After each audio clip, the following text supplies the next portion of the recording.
Nous sommes le vendredi 8 août, il est 16h en temps universel, vous écoutez RFI, 19h à Gaza et Jérusalem.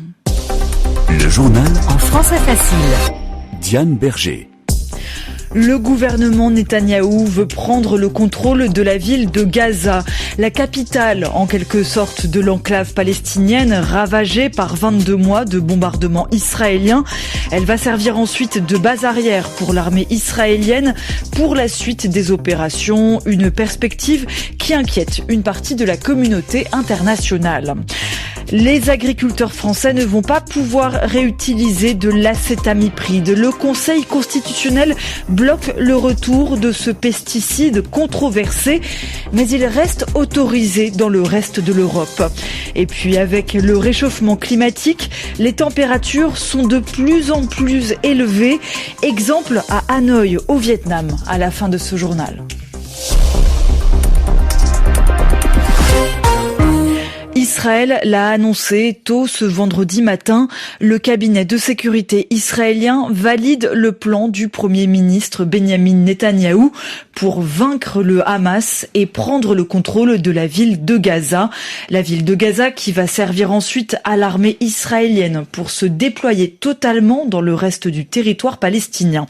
Bonsoir Pierre-Olivier. Bonsoir. Cette ville de Gaza est en quelque sorte la capitale de l'enclave palestinienne. Oui, absolument. Elle représente d'ailleurs un peu plus de 10% du territoire de l'enclave avec ses 45 km². Alors située au nord de la bande, cette ville possédait un port de pêche car elle est côtière le long de la mer Méditerranée. Elle possédait aussi des universités, des marchés, mais tout cela a été détruit. C'était aussi un important foyer de population. Beaucoup de monde y vivait.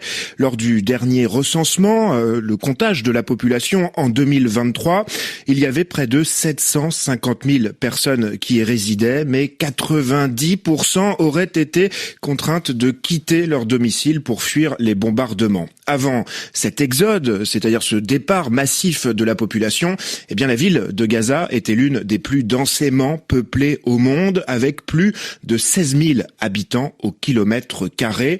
Conséquence, eh bien, son tissu urbain, les immeubles qui la composent étaient très denses et serrés, et eux aussi, ce qui rend les bombardements israéliens particulièrement destructeurs sur cette ville et fait ressembler aujourd'hui la ville de Gaza à un gigantesque tas de gravats. Que des gravats, Pierre, mais malgré tout, le plan de Benjamin Netanyahou prévoit donc de prendre le contrôle de ce qui reste. Oui, il prévoit de contraindre ses derniers habitants à rejoindre des camps de réfugiés, puis à encercler la ville avant que l'armée n'occupe l'intérieur pour s'en servir un petit peu comme d'une sorte de base arrière pour terminer l'occupation totale de la bande de Gaza avec un objectif affiché, prendre le contrôle de l'ensemble de l'enclave pour y développer, je cite, une administration civile alternative, mais qui ne sera ni le Hamas, ni l'autorité palestinienne. Merci Pierre-Olivier. Le Hamas répond que les plans israéliens signifient, je cite, le sacrifice des derniers otages. Le mouvement islamiste palestinien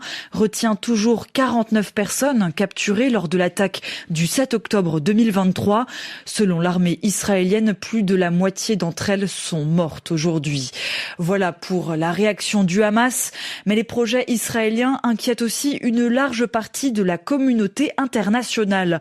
Pour le président du Conseil européen, une telle décision doit avoir des conséquences sur les relations entre Israël et l'Union européenne. Selon les Nations Unies, ce projet de prendre le contrôle de la ville de Gaza doit immédiatement être stoppé.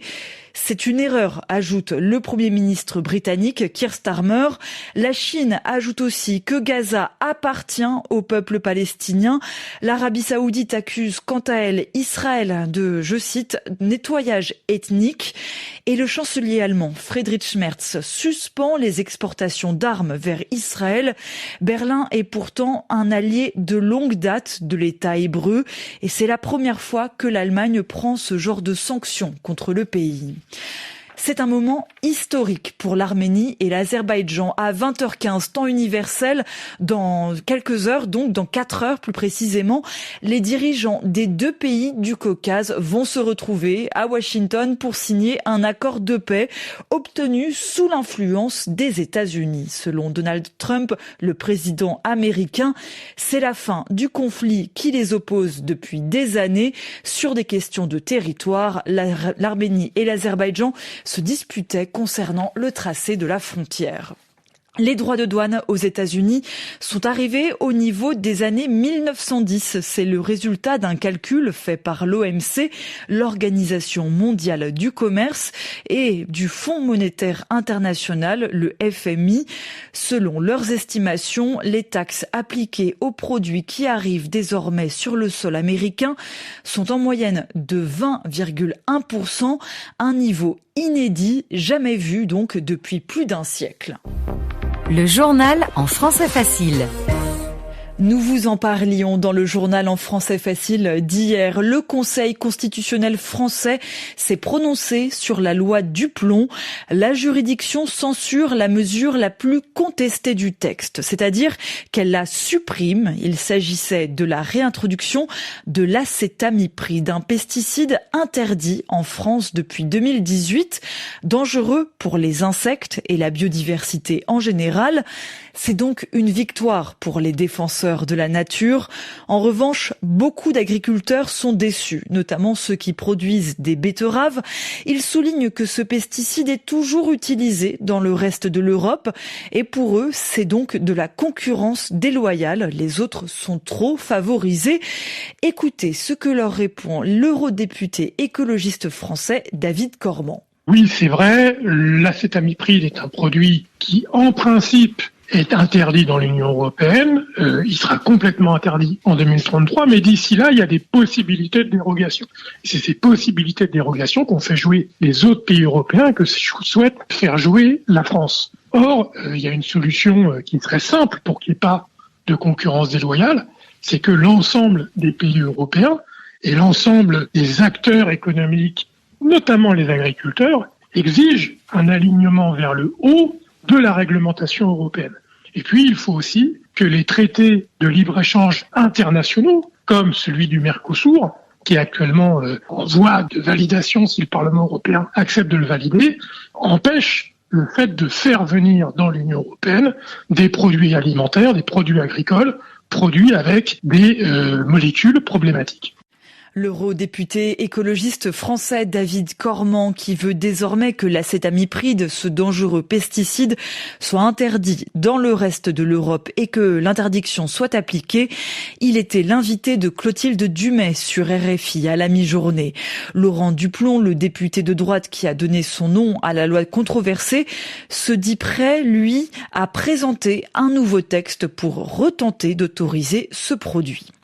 Les pompiers luttent encore contre les flammes dans le département de l'Aude, tout au sud de la France. Ils espèrent réussir à éteindre complètement le grand incendie qui touche le secteur dans les prochains jours. Mais les températures ne vont pas les aider. Elles vont devenir plus intenses ce week-end. Il pourra faire jusqu'à 41 degrés dans le sud de la France. Les températures très élevées concernent aussi le Vietnam. Dans le nord du Vietnam, les températures sont bien plus hautes qu'en temps normal et la capitale Hanoï suffoque, Jean-Pierre Fage.